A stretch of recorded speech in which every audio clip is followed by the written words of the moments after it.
Happy New Year. Happy New Year. Happy New Year. Happy New Year! Challenge.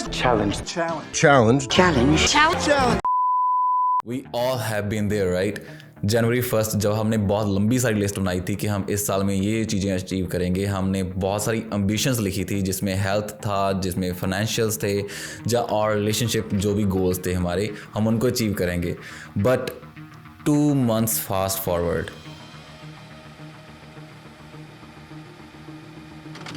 और एक बात बताता हूँ कि after February 14th 80% people have already lost their ambitions. ये data show करता है कि February 14th के बाद ज़्यादातर जो लोग रेजोल्यूशन लेने की बात करते हैं वो हट जाते हैं रेजोल्यूशन से, वो अपने रेजोल्यूशन को छोड़ देते हैं.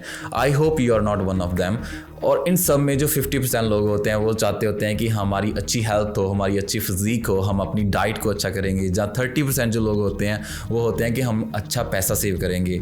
But the harsh reality, only 8% लोग होते हैं जो throughout the whole year अपने एम्बिशंस को अचीव कर पाते हैं. If you are the one that who is thinking that you are slacking off, then I will say that is perfectly fine, that is okay. But उसमें कुछ चीज़ें हैं जो सॉल्व करनी पड़ेंगी, तो हम साथ में करते हैं. That was the one thing I was feeling too. So जब मैंने ट्राई किया and it is helping me, so for sure it's gonna help you as well. जैसे हमने पहले देखा कि 80% लोग फेल हो जाते हैं, तो you are not alone if you are feeling slacking off, क्योंकि most of the people are failing. अगर आप 8% में आना चाहते हो तो सबसे पहली बात कि कॉमन गोल्स जो हम रखते हैं ना दूसरों को कॉपी करके, वो मत रखना. फॉर एग्जांपल अगर मैं कहूँ कि मैंने इंस्टाग्राम पे किसी की रील देखी और वो मनी चैलेंज कर रहा था और इतनी मनी थी, तो मैंने उसके नंबर को ही कॉपी करके अपने ऊपर दे लिया. And do you think it is a good thing? क्योंकि हमारी एबिलिटीज़ डिफरेंट हैं दूसरों से. Every single person has their own strengths and weaknesses. पहले हमें उन्हें डिफ़ाइन करना पड़ेगा, उसके बाद में हमें चेक करना पड़ेगा कि हम क्या कर सकते हैं. अगर हम फेल होते हैं तो हमारे पास ढेरों सारे उसके रीज़न्स आ जाते हैं. कि अगर हम पूछें कि वाई डिड यू फेल, तो हम कह देंगे कि यार मेरे पास टाइम नहीं मिला, सबसे पहला रीज़न आता है. दूसरा आता है कि यार मुझे मोटिवेशन नहीं मिली. तीसरा रीज़न आता है कि यार मतलब बार बहुत हाई था, मतलब बहुत ज़्यादा काम करना पड़ रहा था and I couldn't do it. तो वहाँ पे आता है बर्नआउट. तो इससे बचना हमारा काम है, ना कि दूसरों का, क्योंकि कॉपी हम दूसरों से कर सकते हैं बट बचना हमें खुद को पड़ेगा. उसके लिए सीखना पड़ेगा हर रोज़. तो उसके लिए हमें अपने आप को वेरीफाई करना पड़ेगा कि हम क्या चीज़ें कर सकते हैं, पहले गो थ्रू करना पड़ेगा. उसके बारे में बात करते हैं. But the next point is the fun side of failing. जब हम फेल होते हैं ना तो वहाँ पर एक ऑप्शन आ जाती है हमारे पास कि यार अब क्या करें. अब जहाँ तो क्विट कर दें, फिर रीस्टार्ट कर लें. अगर आपने 12th फेल मूवी देखी है तो आपको पता चलेगा कि मैं क्या चीज़ कहने की कोशिश कर रहा हूँ. हर एक बंदे के पास ऑप्शन होती है क्विट करने की, और हर एक बंदे के पास ऑप्शन होती है रीस्टार्ट करने की, अनलेस वो मर गया हो. This is a hard point. हम सभी को लगता है कि यार मैं ये नहीं कर सकता, मैं वो नहीं कर सकता. कभी कभी कहते हैं कि हम दुनिया को जीत लेंगे, पर हर एक चीज़ ना एक स्टेप से स्टार्ट होती है. 1000 माइल की जो जर्नी होती है वो हमेशा एक स्टेप से स्टार्ट होती है, but taking that first step is the hardest. अगर वो पहला स्टेप हम ले लेते हैं तो we are already ahead the game, जो मैं हर एक वीडियो में लाइन बोलता हूँ. अगर हम वो पहला स्टेप ले लें तो who is gonna stop us other than you. समझते हो? अगर हम कोई भी रेजोल्यूशन स्टार्ट करना चाहते हैं, अगर हम कोई भी काम करना चाहते हैं, तो why don't we continue with our self, why we are comparing our self to others. अगर एक साल में हमें कह देंगे कि हमने वेट लूज़ करना था, हमें अच्छी फिजीक बनानी थी, हम दूसरों को कंपेयर करते हैं हमारे साथ, मतलब कि अपने आप को देखेंगे कि यार उस बंदे ने एक साल में इतना वेट लूज़ कर लिया, उस बंदे ने एक साल में इतना ज़्यादा अच्छी बॉडी बना ली. We don't look our self कि एक साल पहले मैं कहाँ पे था और एक साल बाद में मैं कहाँ पे हूँ. सो वहाँ पे सबसे बड़ी गलती होती है. तो there is a fun side कि जब भी हम फेल होते हैं तो हमेशा रीस्टार्ट करने की हमारे पास अपॉर्चुनिटी होती है.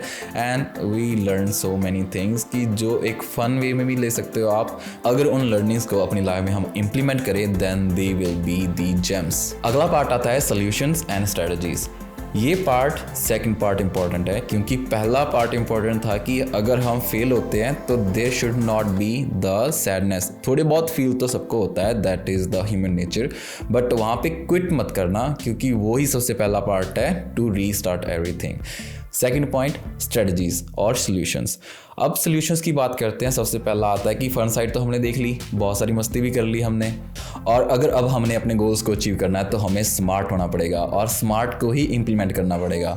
Smart means specific, measurable, achievable, relevant and time bound. जब हमारा कोई भी गोल होता है जो स्पेसिफिक हो कि हमने ये चीज़ करनी है, ठीक है, और मेजरेबल मतलब कि इतना इतना इम्प्लीमेंट करना है, उनको सेक्शंस में डिवाइड कर दें, और उसके बाद अचीवेबल होना चाहिए कि रियलिस्टिक भी होना चाहिए कि एक साल में वो चीज़ कंप्लीट भी हो जाए और आपको उसके ऊपर बिलीव भी होना चाहिए। अगर उसमें आप रेलेवेंसी डाल दो तो ज़बरदस्त हो जाएगा। जैसे कि मान लो आपको कोई भी एग्ज़ाम है, आप उसको एग्ज़ाम को प्रिपेयर करने के लिए अपने आप को टाइम बाउंड कर दो, उसमें स्मार्ट टेक्निक अप्लाई कर दो। उसमें रेलेवेंसी क्या होगी कि आपका वो स्टडी का मटेरियल आपके एग्ज़ाम में हेल्प करेगा। So this is how you can achieve goals more easily. Now this one is my personal favorite, that is the sport is key. मतलब कि अगर हम किसी भी गोल को अपने आप पे असाइन करते हैं कि हमने ये चीज़ें अचीव करनी है, तो हम उनको छोड़ देते हैं। काफ़ी बार होता है, मैं खुद कह सकता हूँ कि हाँ, मैंने भी बहुत बार कहा है कि मैं ये चीज़ें करूँगा और मैं छोड़ देता हूँ आधे रास्ते में। उसका सल्यूशन क्या निकला है कि that is working. Even this video that I am shooting is one of those things कि अगर हम अपने गोल को किसी के साथ शेयर करते हैं ना, people who are like minded, जो मेरी तरह सोचते हैं, if I talk to them, if I share them my ideas, if I share them my vision, अगर उनको हम बताते हैं तो वो हमें परस्यू करते हैं कि भाई क्या हुआ, क्या कर रहा है, कहाँ पे है तेरा गोल, कहाँ पे पहुँचा। तो वो जो बार बार क्वेश्चंस करते हैं ना, वो हमारे माइंड को ट्रिगर करते हैं कि यार बात तो सही है, मैंने बोला था उस टाइम पे। तो वो वहाँ पे हमें रिवाइव मिल जाता है कि हमें वो पुरानी जो मेमोरी होती है उसको रिवाइव करने की कैपेबिलिटी जो होती है वो वापस आ जाती है और हम उसको परस्यू कर पाते हैं। मैं नहीं कह रहा कि अगर आप किसी भी सोशल मीडिया पे एक्टिव नहीं होना चाहते, कि अगर फॉर एग्जांपल कई लोग होते हैं कि वो सोशल लाइफ में मतलब कि on internet they don't want to share their personal life, तो आप अपनी फैमिली के साथ बता सकते हो कि अगर आपकी फैमिली है, अगर आप फैमिली के साथ शेयर करो कि this is what I want to do, जहाँ आपका कोई बेस्ट फ्रेंड है कि this is what I want to do, तो they can help you. If they trust you they will help you for sure, no matter what. तो what is the take away from this video कि कभी भी ऐसा मत समझना है कि अगर आप स्टम्बल हो रहे हो तो then you are the only one who is failing and all the world is succeeding. क्योंकि मुझे पता है कि जो बंदे मेहनती होते हैं, जो बंदे मेहनत करना चाहते हैं, उनको कभी ना कभी फील होता है कि they are the only one who are not doing well in their life, जबकि सारी दुनिया फाड़ रही है। ऐसा कुछ नहीं होता, आई एम टेलिंग यू, ऐसा कुछ नहीं होता। So don't compare your self with others, क्योंकि 80% लोग, दिस इज द डेटा, कि 80% लोग होते हैं जो फेल हो जाते हैं। आपको 80% को छोड़ के 8% में मूव होना है। कैसे मूव होना है? There are the few things की जो मैंने शेयर कर दी, और कुछ चीज़ें होंगी जो आपको अपने आप के साथ इम्प्लीमेंट करके, अपने आप के साथ रीस्टार्ट करके, उसकी जो लर्निंग्स होंगी उनको इम्प्लीमेंट करके पता चलेंगी। And that is it for this video. अगर आपको किसी भी चीज़ की हेल्प चाहिए हो, अगर आपको किसी भी चीज़ के बारे में वीडियो चाहिए हो, तो please let me know in the comments, और सब्सक्राइब कर लेना अगर मन हो। And will see you in the next video. Till then, bye. Bye the way, there was one challenge that I did out of nowhere. जब मुझे कुछ नहीं पता चल रहा था तो मैंने उसको इस टेक्निक के तरह ही प्लान करके इम्प्लीमेंट किया था।